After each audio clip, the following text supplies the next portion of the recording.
In the morning, theologians. Welcome to today's News and Guidance Special Report. Coming at you from the Book Club Speakeasy, let's get started. I'm Figgis. And I'm Mater. News and Guidance is a value-for-value program. If you get something out of these episodes, check out smallbatchsteve.com for ways to support our work and try some. This seasoning, it is garlic and onion-free and will make you say, ooh, W-E. Okay, so I want you to imagine for just a second that you're riding on the subway. Right, just a normal commute. Yeah, exactly. And you suddenly catch someone, like, literally slipping their hand into your bag and pulling out your wallet. Oh, man. The worst. Right. What is the very first thing that comes out of your mouth in that exact moment? I mean, it's probably not going to be some calm clinical observation. Like, excuse me, sir, I would highly prefer it if you didn't do that. Right. Nobody says that. You're almost certainly going to yell something like, hey, you have no right to take that. Or, that's not yours.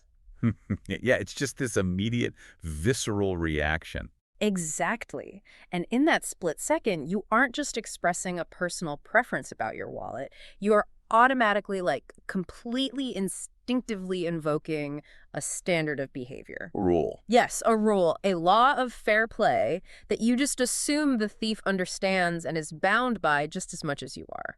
And that automatic assumption that there is this shared invisible standard sort of hovering over both of you in that subway car that is the very foundation of what we are unpacking today. It really is. Because, we usually look at human behavior from the outside.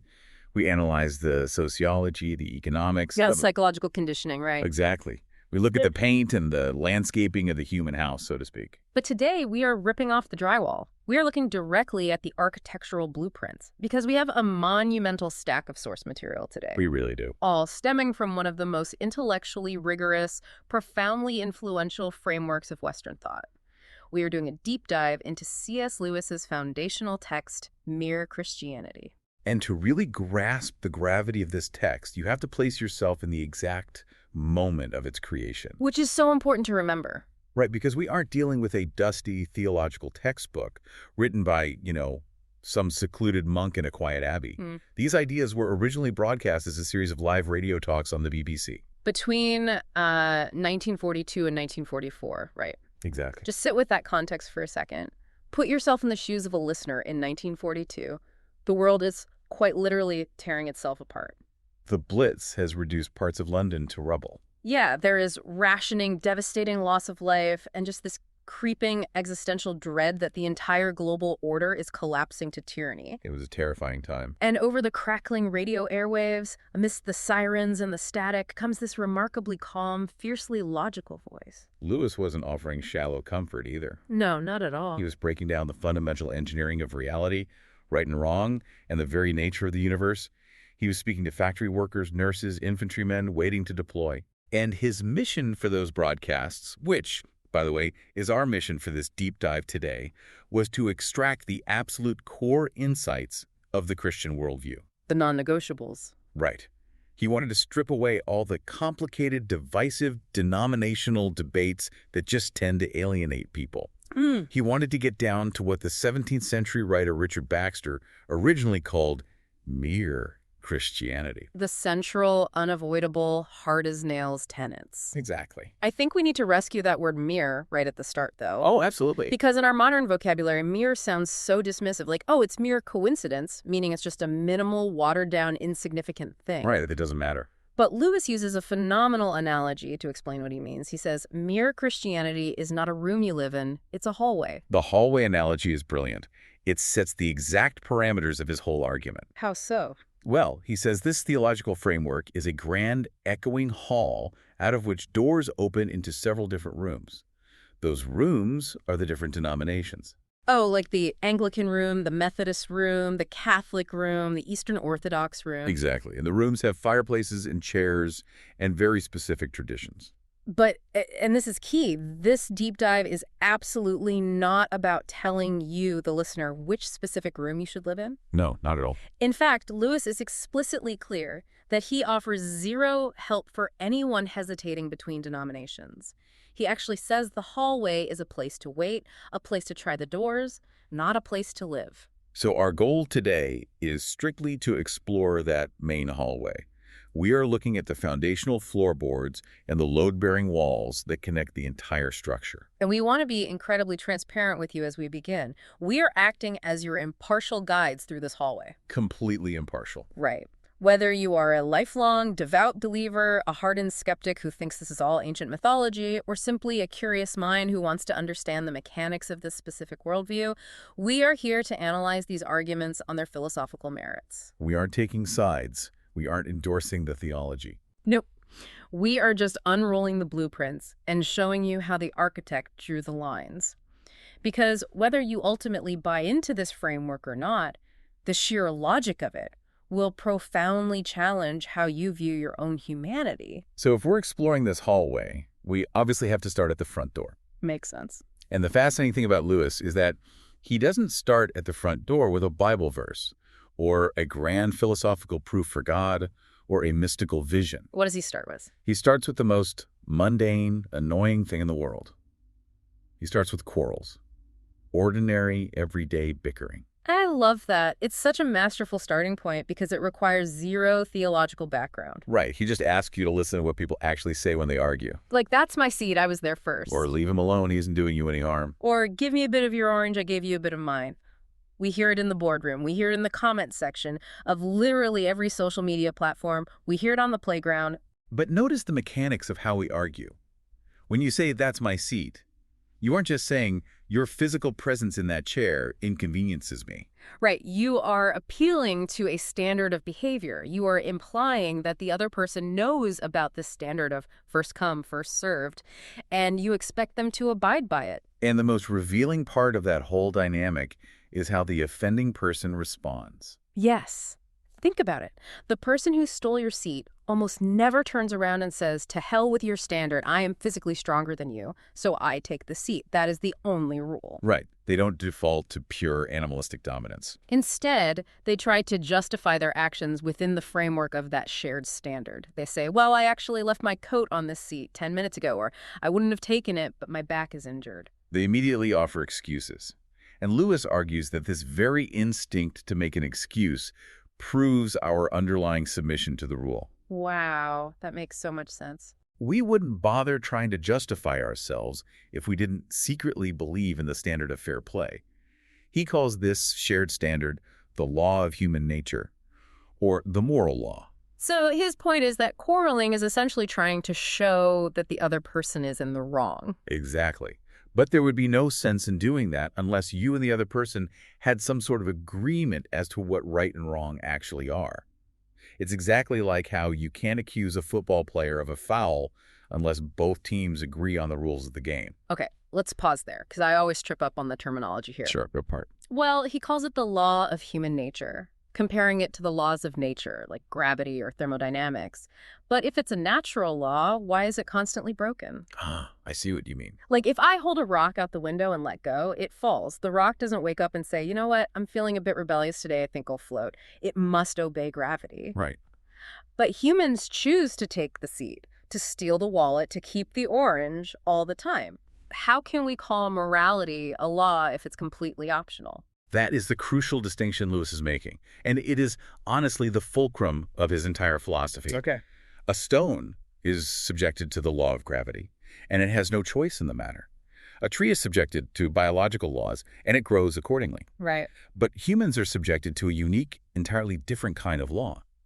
The law of human nature is the only law in the known universe that tells a creature what it ought to do while leaving it the total freedom to do otherwise. We are the sole anomaly. Exactly. We have a law pressing down on us, demanding fair play and unselfishness, and yet we possess the terrifying capacity to break it. So the undeniable reality of the human condition is kind of a two-part tragedy. How so? Part one, we know the law exists because we constantly demand that others follow it. Part two, we fail to practice it ourselves. We are constantly judging others by a measuring stick that we ourselves cannot measure up to. Precisely.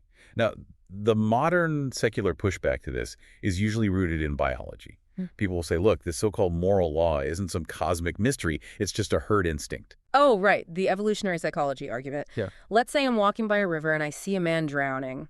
My heart rate spikes. Adrenaline floods my system, and I feel a sudden, intense urge to jump in and help him. Right, the urge to rescue. The argument goes that this isn't some divine law of morality. This is simply my species' ingrained biological instinct to protect the pack, developed over millions of years of evolution to ensure human survival. It's a very compelling argument until Lewis dismantles it with the piano analogy. The piano analogy, walk me through that. He says, let's look closely at what is actually happening inside you on the riverbank.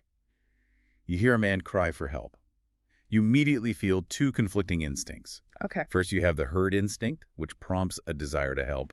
But second, you have the instinct for self-preservation, which prompts a very strong desire to stay safe, warm, and dry on the bank. So my internal landscape is just a battleground between two biological impulses. Yes. But inside you, sitting in judgment over those two conflicting impulses is a third thing. A voice that says, you ought to suppress your instinct for self-preservation, and you ought to encourage your herd instinct. Ah, I see. Now, think about this logically. The thing that judges between two instincts, that decides which one should be obeyed, cannot itself be one of the instincts. Oh, man, that's good. It's like an operating system managing different apps on a phone. Exactly. The app that's draining the battery can't be the thing that decides to force close itself. There has to be a higher level system dictating which program gets priority. That is a perfect modern equivalent. Hey. Lewis uses the piano. The keys on the piano are your biological instincts. There's nothing inherently wrong with any of the keys. Okay. But the moral law is the sheet music. The sheet music tells you which key to press at which specific moment to make the right tune. And what's wild is that the moral law often tells us to side with the weaker instinct. Yes, exactly. If I'm standing on that riverbank, my instinct to stay alive and not freeze to death is roaring at a volume of 10. My herd instinct to save a stranger might only be at a volume of 3. Right. Self-preservation is usually much stronger. But the moral law, the sheet music, taps me on the shoulder and says, take that quiet little instinct, wake up your courage, force it to be stronger than it naturally is, and jump in. You aren't acting from natural instinct when you deliberately try to amplify an instinct against its natural strength. Which is exactly why we can't make any single human instinct our absolute guide. People sometimes think love or patriotism or the fighting instinct are the good instincts and anger or sexual desire are the bad ones. Right. But Lewis argues that every single note on the piano is right at one time and wrong at another. There are times when a mother's love for her own child is actually the wrong key to play, like if she unfairly steals food from another child to feed her own. The instinct is natural, but playing it at that moment violates the sheet music. Precisely. Okay, if it's not an instinct, then the next logical leap is that it's just a social convention. Cultural argument. Yeah, it's something society made up to keep the gears turning smoothly. We learn to be unselfish the same way we learn to drive on the right side of the road or dress appropriately for a funeral. Right. It's just conditioning. Our parents beat it into us, the school system reinforced it, and now we think it's an absolute law when really it's just a cultural invention. It is entirely true that we learn the rule of decent behavior from our parents and teachers. But Lewis challenges the core assumption there. Just because we learn something from society, does that mean society invented it? Ah, like mathematics. Exactly. We learn the multiplication table in school. A child stranded on a desert island wouldn't naturally know that 6 times 8 is 48. Right. But does that mean humanity just invented math as an arbitrary social convention? Could society have just collectively decided that 2 + 2 = 5, just for the sake of convenience? Obviously not. Math is an objective reality that we discover and teach to the next generation, not a subjective convention we invented. And Lewis places the moral law firmly in the category of mathematics, not in the category of driving on the left or right side of the road. And he has evidence for that. Right? Oh, he brings receipts from history to prove it. He asks the reader to go to a library and look up the moral teachings of the ancient Egyptians, the Babylonians, the Hindus, the Chinese, the Greeks, and the Romans. And If you look past the surface-level cultural noise, the core architecture is strikingly identical. he actually included a massive appendix in another one of his books, The Abolition of Man, just listing out all the similarities. Yes, I remember that. Across vastly different cultures, separated by oceans and centuries, selfishness has never been admired. Cowardice in battle has never been celebrated as a virtue. Double-crossing your own family has never been lauded. There are certainly differences in the details, like whether a culture says you can have 1 wife or 4. But the foundational concept of fairness, courage, and unselfishness is a universal human constant. And he makes a razor-sharp point about the concept of moral progress. If morality were entirely subjective, if it was just whatever a specific culture happened to approve of at a specific time, then the very idea of moral progress would be impossible. Because progress implies you are moving toward a fixed goal. Exactly. If I'm driving from New York to Chicago, I can only track my progress because Chicago is a fixed, objective location. If Chicago keeps moving based on how I feel, I can never make progress. That's the exact logic. If we say that abolishing slavery was a moment of moral progress, we are saying that the new society is better than the old society. Right. But how can one society be better than another unless there is a third objective standard, a real morality that you are measuring both of them against? Oh, wow. If morality is just subjective cultural taste, then the society with slavery is just a different flavor of ice cream from the society without it. And this brings us back to the chilling context of when Lewis was speaking, World War II. Yes. He is talking to people whose cities are being bombed by the Nazis.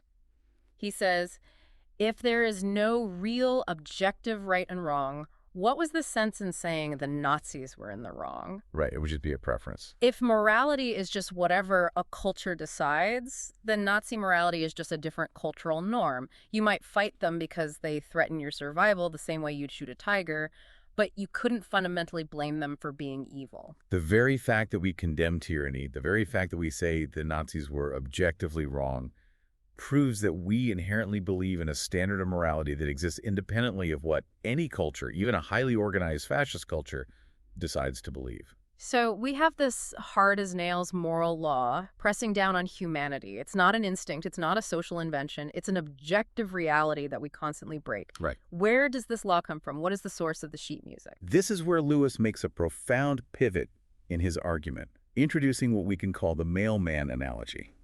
It's about how we gather information about the universe. Right. Think about how science works.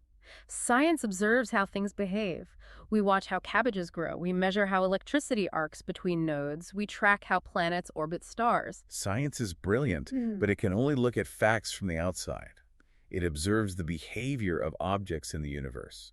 But Lewis points out that if there were a directing mind behind the universe, an architect who designed the whole system, science could never observe that mind directly. Why not?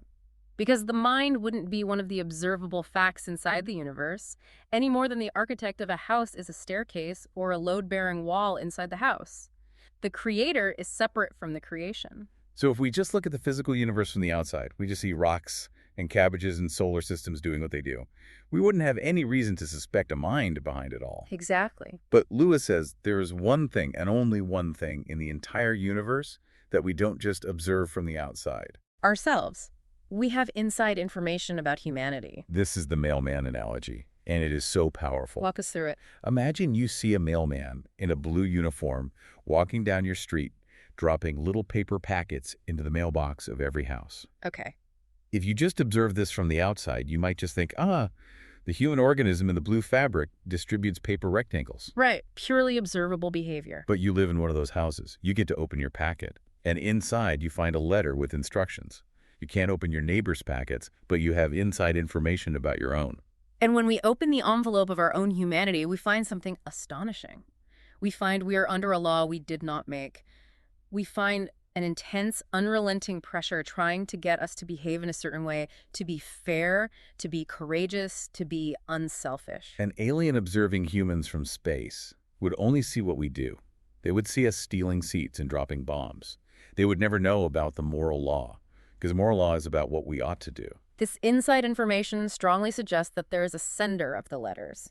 Exactly. Yeah. A power, a director, a mind behind the universe. Because the strictly materialist view says the universe is just a random fluke of atoms colliding in a cosmic lottery. Right. But the religious view, based entirely on this undeniable inside information of the moral law, suggests the universe is directed by a mind. And not just any mind. A mind that is intensely interested in fair play, unselfishness, and courage. But I love that Lewis immediately throws cold water on anyone who thinks this is a cozy, comforting thought. Oh, he does. He says, if there is a mind behind the universe that demands absolute goodness, and we, as we've just established, constantly break its laws, We are in a terrifying position. We really are. We have made ourselves enemies to the very goodness that governs reality. We're sitting on the subway holding a stolen wallet, making eye contact with the police officer who wrote the law. It is the ultimate crisis of human existence. And it forces us to confront how different worldviews handle this terrifying reality. If there is a mind behind the universe, we have to figure out what kind of mind it is. Which brings us to the grand conflict of philosophical ideas. Let's break down the options. Okay. On one side, you have pantheism. This was heavily popularized by the Prussian philosopher Hegel, and it's the engine behind many Eastern religions and modern New Age spirituality. The pantheist looks at the universe and says God is everything, and everything is God. And the logical conclusion of pantheism is that God must be beyond good and evil. If the universe is God, then everything that happens is just a manifestation of the divine. Right. From a limited human perspective, we might say a cancer is bad because it kills a man. But a successful surgeon is also bad because he kills a cancer. It all just depends on your point of view. For the pantheists, there is no absolute right or wrong. It's all just the cosmic dance of the universe animating itself. Lewis contrasts this sharply with Christianity, which he describes with this incredibly evocative phrase. He calls it a fighting religion. A fighting religion. That's intense. It is. Christianity says God invented and made the universe the way an artist paints a canvas. The artist is intimately connected to the painting, but the artist is not the painting. Right. If you throw the painting into a fire, the artist doesn't burn to death. Because God is separate from the world, and because God is definitively good and righteous, Christianity posits that some things in this world are entirely contrary to God's will. I have to highlight how blunt Lewis gets here. Yeah. He has zero patience for philosophical evasion. Oh, yeah. He says if you confront a pantheist with a slum full of starving children or a terminal cancer ward, the pantheist will say, if you could only elevate your consciousness and see this from the divine point of view, you'd realize this suffering is also an illusion, or it is also God. And the Christian looks at the slum and the cancer and replies, don't talk damn nonsense. A good God hates the slum, he hates the cancer, he takes sides. But the moment you claim that a perfectly good, all-powerful God made the world, you immediately smash into the oldest, most massive theological wall in human history. The problem of evil. Yes, if God is good, why has the world gone so catastrophically wrong? Why is there so much suffering, cruelty, and injustice? This question leads many people to adopt a view that Lewis actually deeply respects. He calls it the manliest and most sensible creed on the market next to Christianity. And that is Dualism. dualism. That is the idea that there are two equal, independent powers at the back of everything, one perfectly good, one perfectly evil, and the universe is their endless, eternal battlefield. The ultimate light side versus dark side, Jedi versus Sith. Basically. It's a very attractive theory because it neatly solves the problem of evil. Why is there a cancer ward? Because the dark power made it. Why is there a mother's love? Because the light power made it. It makes intuitive sense. It does. But Lewis dismantles the logic of dualism with surgical precision. He asks us to look at the definitions of good and evil. Okay. If you have two completely independent powers, one good and one bad, how do you actually judge which is which? By what metric are you assigning those labels? Well, you would have to measure them both against some third thing, some independent standard of goodness that exists above both of them. Exactly. And whichever power conforms to that standard is the good one, and whichever power fails to conform is the bad one. Oh, I see where this is going. Right. But if that's true, then it means the standard itself, or the being who created the standard, is actually the ultimate supreme God. The two powers aren't equal after all. One is aligning with the ultimate reality, and the other is rebelling against it. And it goes deeper than that when you analyze the nature of evil itself. I think about this like a computer virus. Computer virus. Yeah, a computer virus can destroy your hard drive, it can steal your data, it can wreak absolute havoc.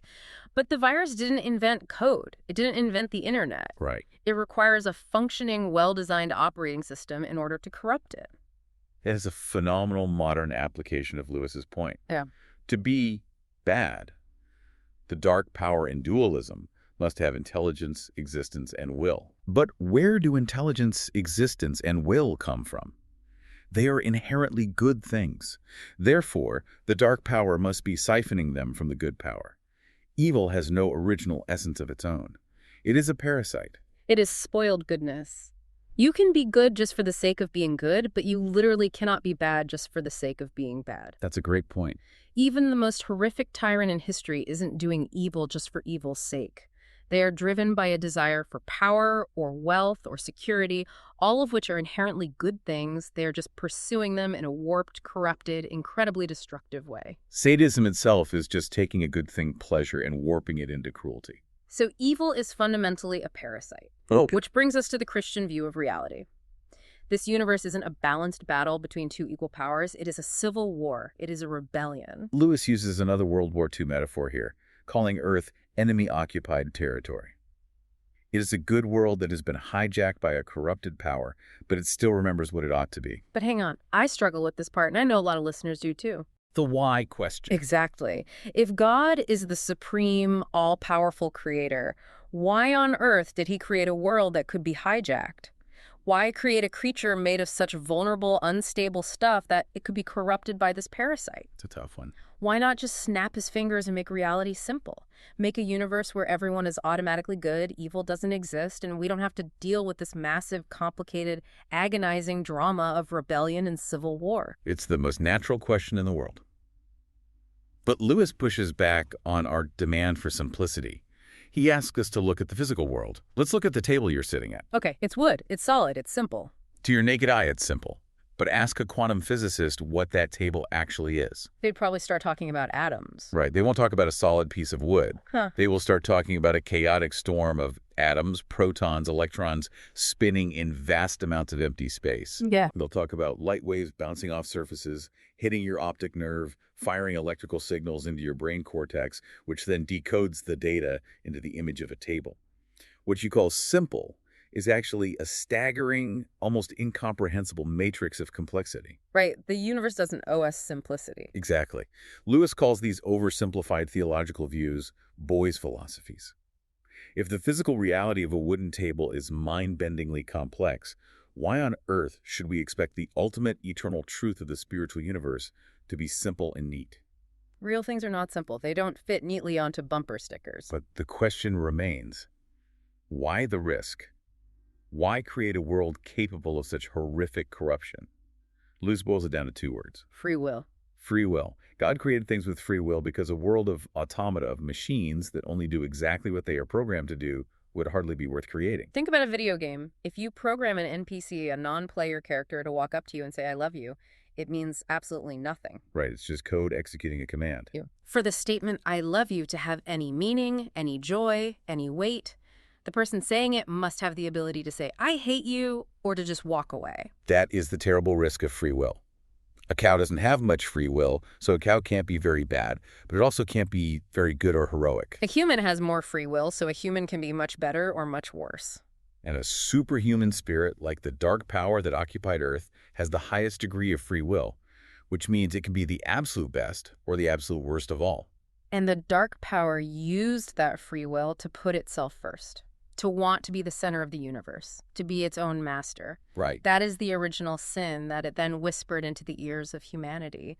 The idea that we could be our own gods, that we could invent some sort of happiness for ourselves outside of the Creator. But Lewis points out the fatal flaw in that rebellion. It's an engineering problem. God designed the human machine to run on himself. He is the fuel. Yes, he is the fuel our spirits were designed to burn, the food our spirits were designed to eat. There is no such thing as happiness or peace apart from him, because it literally does not exist. It's like trying to run a diesel engine on salt water. It will ruin the engine and won't move the car. So we have humanity stranded in enemy-occupied territory, trying to run our engines on salt water, desperately trying to find happiness in money, power, or sex, and breaking down constantly. What is the rescue mission? What is God's strategy? According to Christianity, the rightful king lands in the occupied territory in disguise.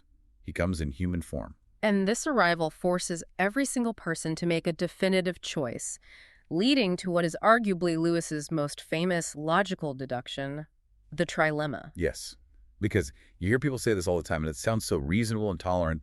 People say, I don't believe Jesus was God, but I'm ready to accept him as a great moral teacher, like Gandhi or Socrates or Buddha. And Lewis completely blocks that exit. He says you cannot just call Jesus a great moral teacher.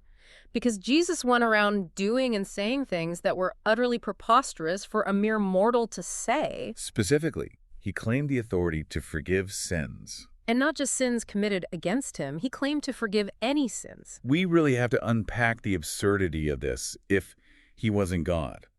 Let's say you and I are out at a restaurant and some guy walks up and punches you in the face. Whoa.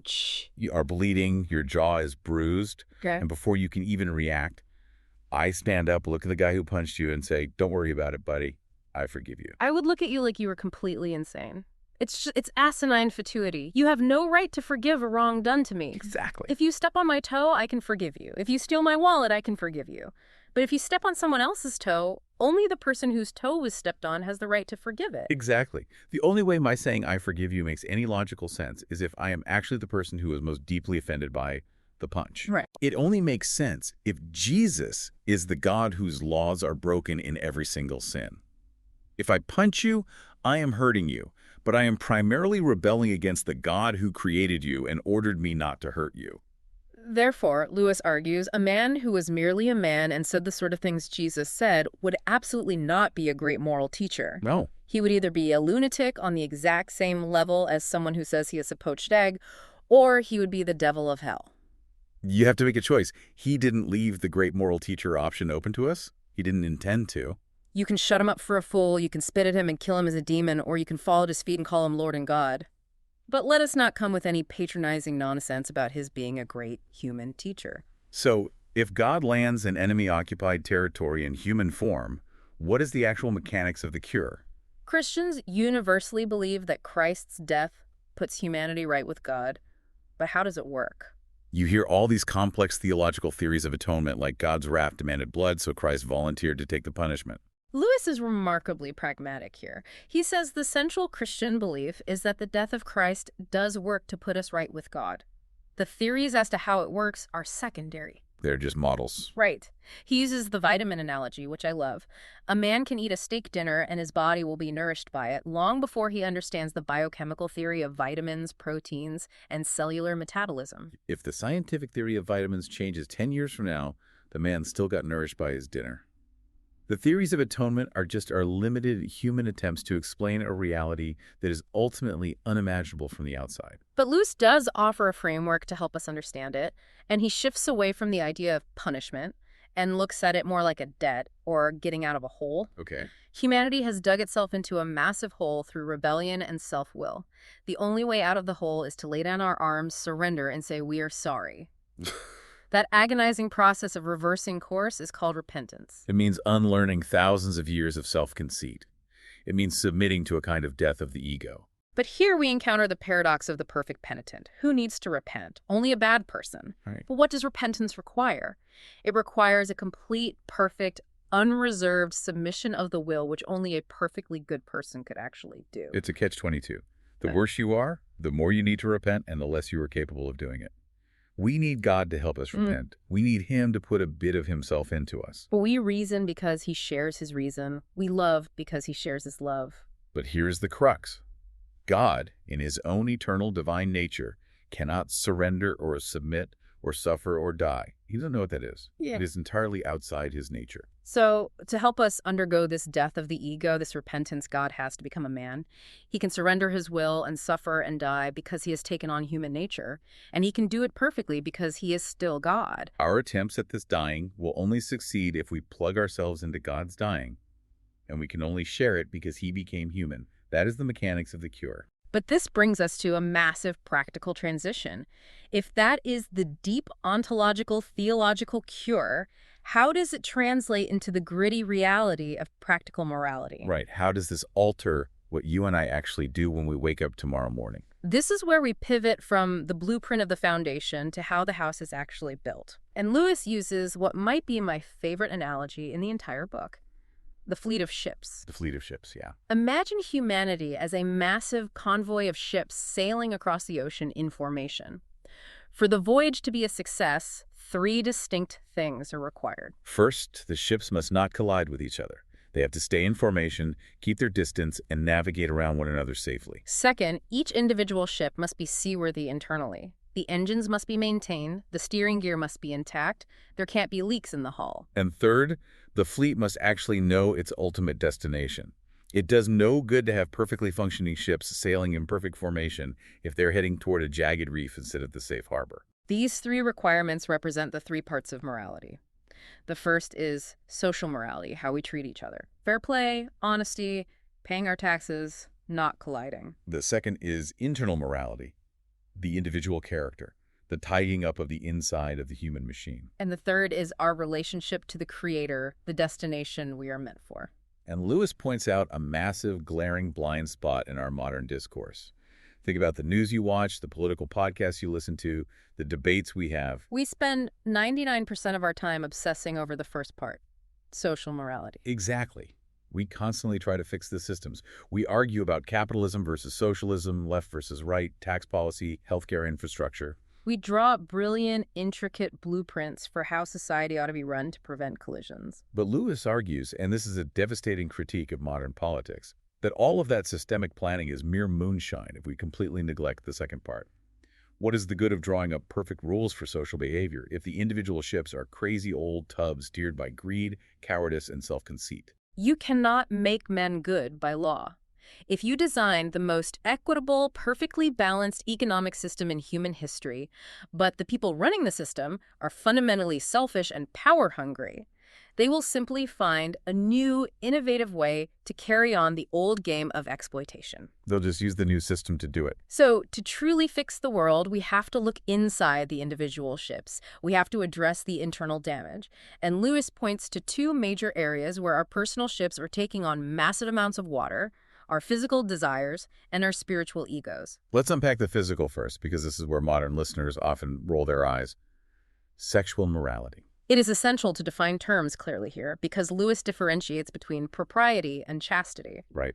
Propriety is social modesty. It dictates how much skin is acceptable to show in public or what words are polite to say. Propriety changes drastically based on culture and time period. Like the Victorian era versus today. Exactly. A girl in a remote Pacific Island tribe wearing traditional minimal clothing and a Victorian English lady covered neck to toe in black wool might both be equally modest according to the standards of their own societies. Breaking the rule of propriety out of ignorance is just bad manners. But chastity is the Christian rule regarding the sexual instinct itself, and that rule is fixed.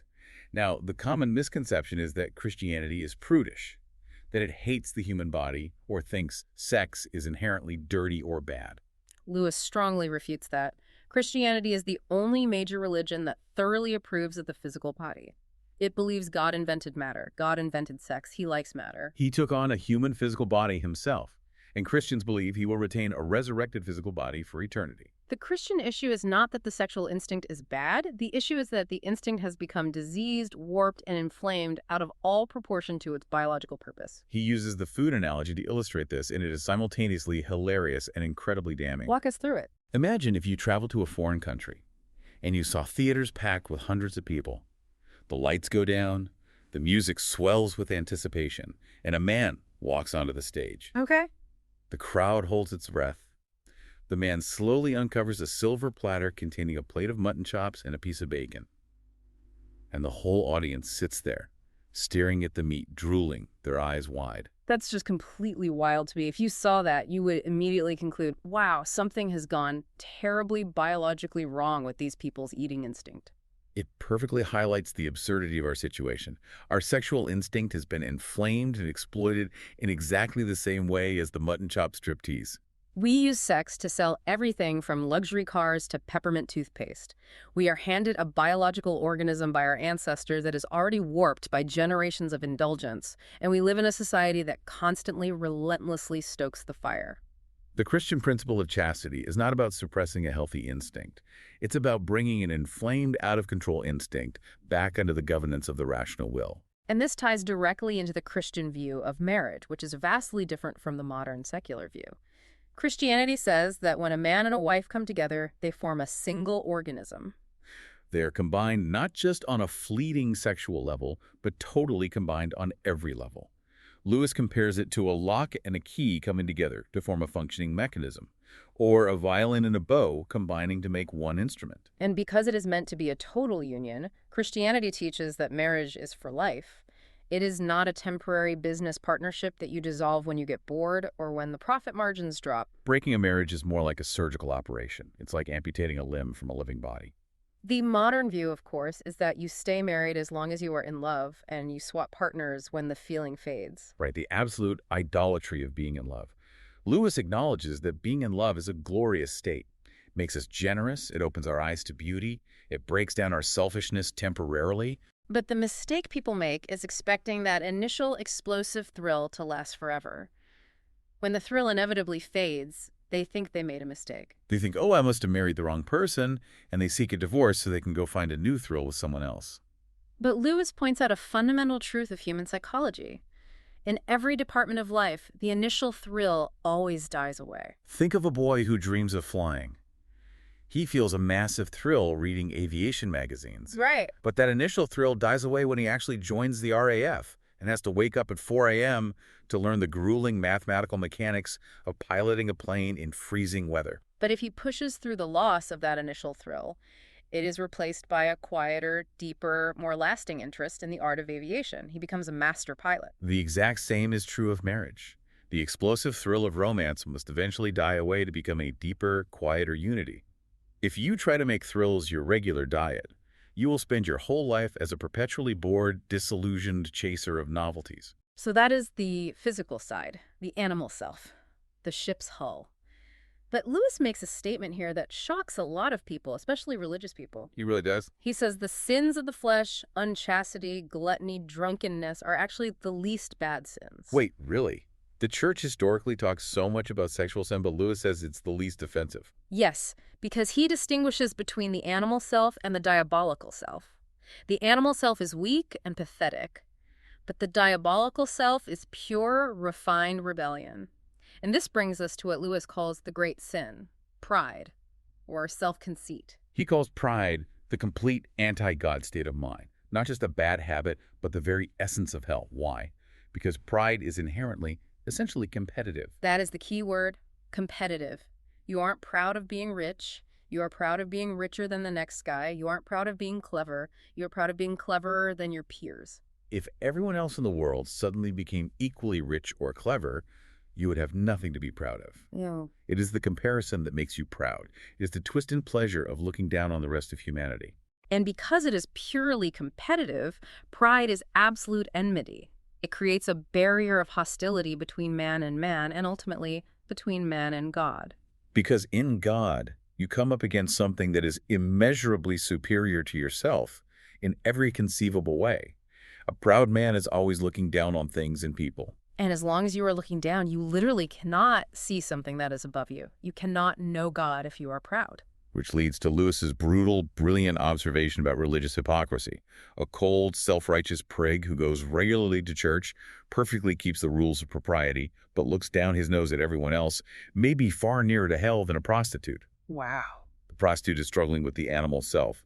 The self-righteous prig has surrendered entirely to the diabolical self. He has the devil sitting right in the center of his soul while he thinks he is serving God. So if pride is the disease that sinks the internal ship, what is the medicine? Humility and charity. But we have to redefine charity, because today when we hear charity, we just think of donating $20 to a telethon or giving old clothes to Goodwill. Lewis reminds us that charity originally meant love in the Christian sense, and this is vital. Christian love is not an emotion. It is not a feeling of fondness. It is a state of the will. This takes so much pressure off. You don't have to force yourself to feel fond of someone to love them. Lewis says we must love our neighbors exactly as we love ourselves. Well, how do I love myself? I don't always think I'm a particularly nice person. I often hate the cowardly or selfish things I do. I am deeply annoyed by my own flaws. But you still intrinsically wish for your own ultimate good. Exactly. That is how we have to treat the unlovable, frustrating people around us. You don't have to pretend they are nice. You don't have to enjoy their company. But you must actively wish for their ultimate good, despite their glaring flaws, just as God wishes for your ultimate good, despite yours. But let's be honest. Sheer moral effort, just gritting our teeth and deciding to stop being proud, deciding to will the good of our enemies isn't enough. We fail at it constantly.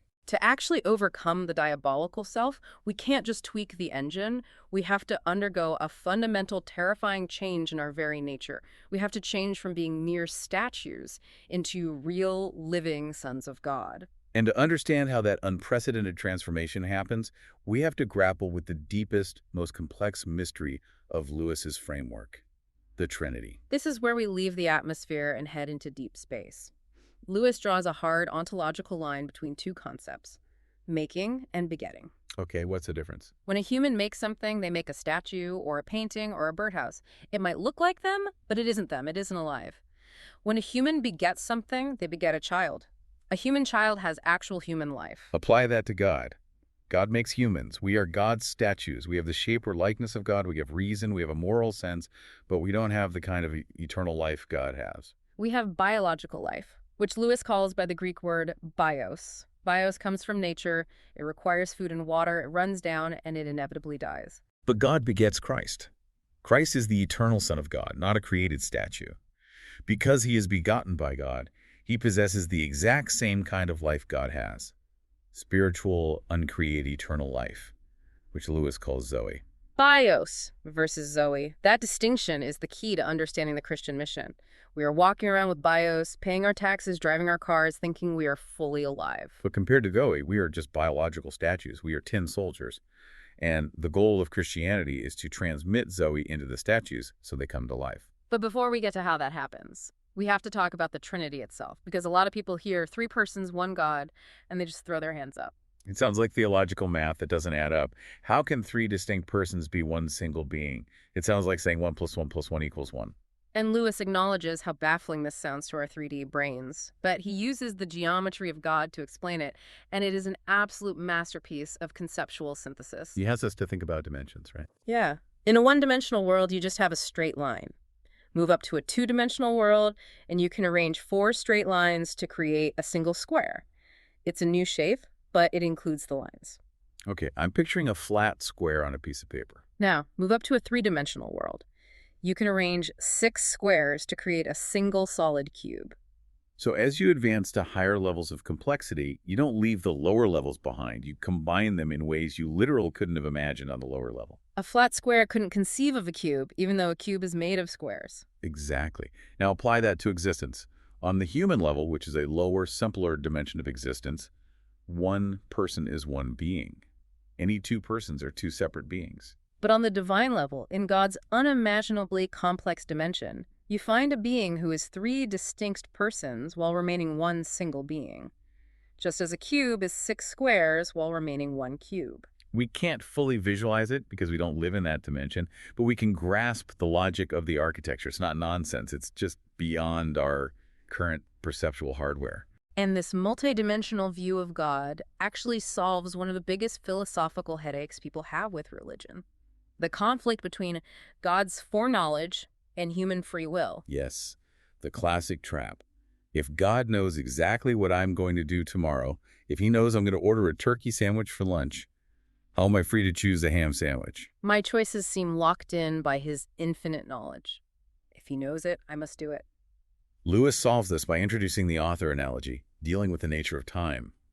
If you are reading a novel, the characters inside the novel experience time sequentially, Chapter 1 and Chapter 2. But the author of the novel exists entirely outside the novel's timeline. The author can put the pen down, go make a cup of tea, think about a character's decision for 3 hours, and then write the very next sentence. It's like scrubbing the timeline on a YouTube video. We are stuck inside the video, experiencing it second by second. But God has the whole video cached. He sees the beginning and the end simultaneously. He doesn't live in a time series. His life isn't dribbled out moment by moment. All days, all centuries are now for him. Therefore, God doesn't foresee your actions in the future. He simply sees them in his eternal now. Think about it. You don't think your actions today are unfree just because a friend is standing next to you watching you do them. In the exact same way, God's knowledge of your tomorrow doesn't constrain your choice, because he is already in tomorrow, simply watching you make the choice you freely make. He isn't predicting it. He's observing it in his present tense. And think about what this means for the concept of prayer. A major stumbling block for people is the logistics of it. How can God listen to a million people praying at the exact same time? How can he give me his full attention if someone is dying in a hospital on the other side of the world? Because God is outside of time, he has infinite time to spare for every single prayer. He doesn't have to divide his attention into a million fractions of a second. From his perspective outside the timeline, he has all eternity to listen to your split-second prayer. You are as much alone with him as if you were the only being he had ever created in the universe. That is genuinely mind-blowing. And what's fascinating here is how Lewis describes the internal life of this triune God. God isn't a static, frozen monolith. He is a dynamic, pulsating activity. It's a life of eternal love flowing between the Father and the Son, a union so real and concrete that it is itself a person, the Holy Spirit. Lewis describes it as a great dance, a fountain of energy and beauty spurting up at the very center of reality. And the entire point of the Christian narrative, the reason the universe was created, the reason the incarnation happened, is that humanity is invited to join that dance. Yeah. We are meant to catch what Lewis calls a good infection. A good infection. If you want to get warm, you stand near a fire. If you want to get wet, you jump in the water. If you want eternal life, if you want Zoe, that uncreated, indestructible spiritual life, you have to get close to the source of it. God became a man, died, and rose again to act as the carrier of this good infection so it could spread to the human race. But how does that happen practically? How does a person with bios actually catch the Zoe infection in their daily life? This leads to the psychological concept of the great pretense. Lewis points out that when Christians pray the Lord's Prayer, they start by saying, "Our Father." And he says when you do that, you are essentially dressing up as Christ. You are pretending to be a son of God, even though you know perfectly well that you are still a bundle of self-centered fears, greeds, and anxieties. It sounds like outrageous cheek. It sounds like cosmic fraud. But God explicitly orders us to do it. Why?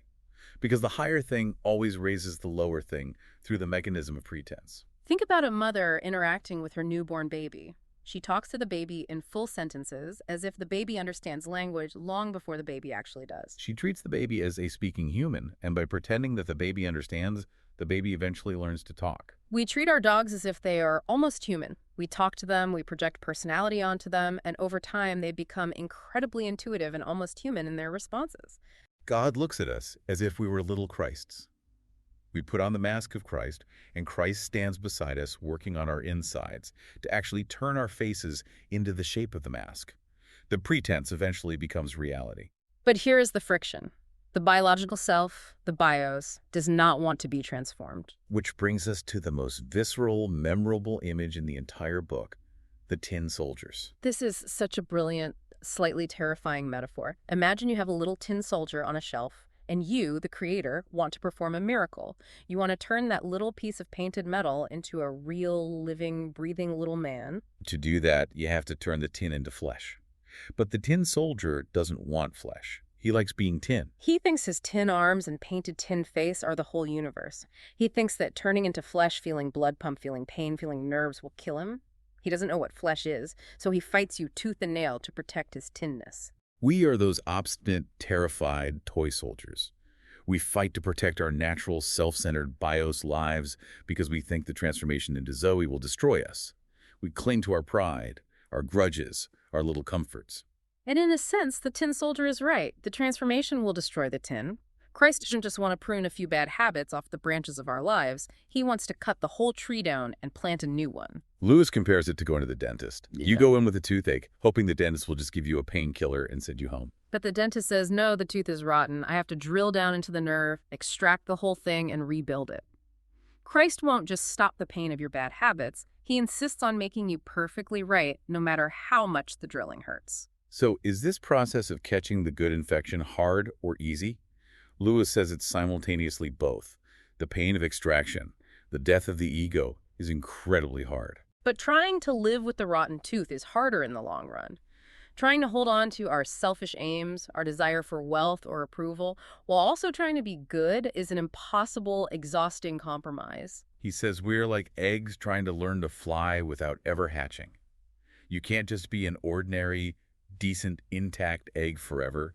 Eventually, you either undergo the painful, shell-shattering process of hatching, or you go bad. But this raises a massive, entirely justified pushback that critics of Christianity constantly bring up. And I think we need to linger on this because it's the elephant in the room. If this transformation is real, if this Zoe infection actually works, why aren't all Christians, obviously, demonstrably nicer than all non-Christians? It's the ultimate pragmatic test. Right.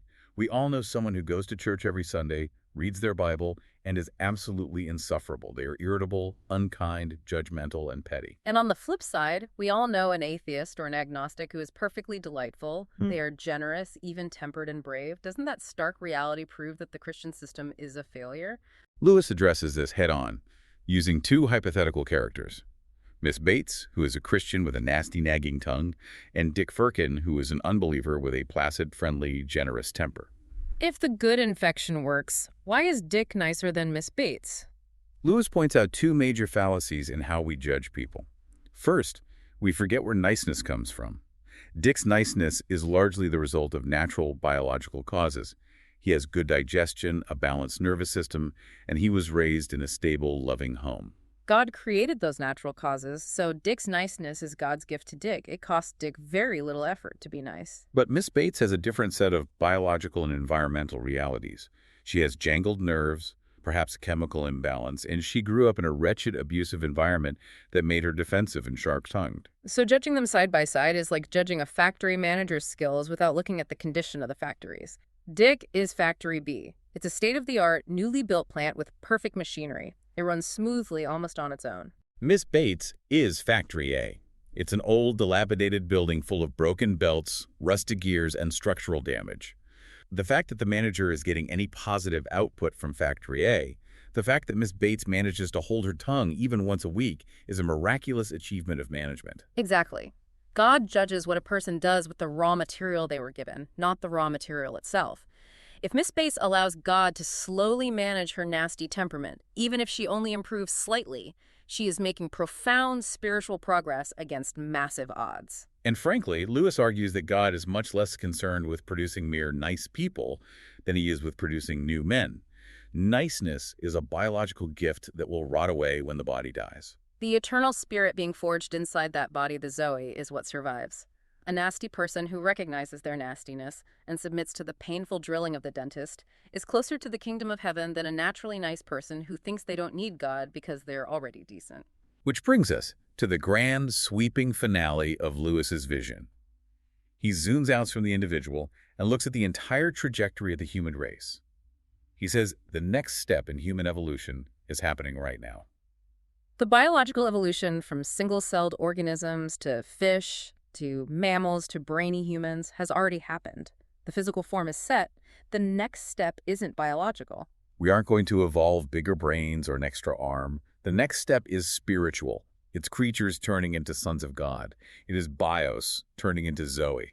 And this step is unique because it isn't arising out of the natural process. It is coming into nature from the outside. It started 2,000 years ago in a dusty corner of the Roman Empire, and it is spreading by this good infection, person to person. The new men are already dotted around the earth. Lewis says they don't draw attention to themselves. You won't necessarily spot them by their clothes or their wealth. But when you meet them, you know they are stronger, quieter, happier. They have a kind of gravity to them. They love you more than other people do, but they need you less. And the beautiful paradox of these new men is that they are all completely different from each other.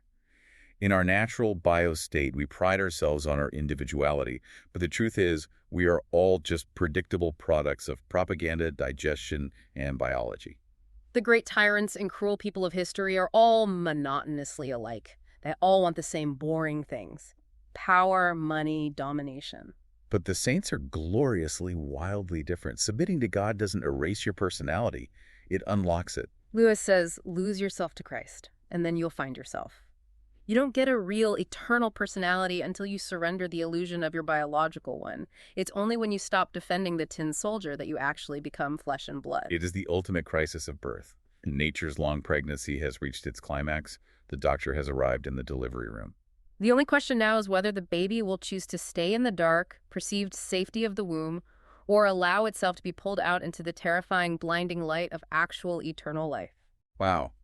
Okay, it's time for our clip of the day.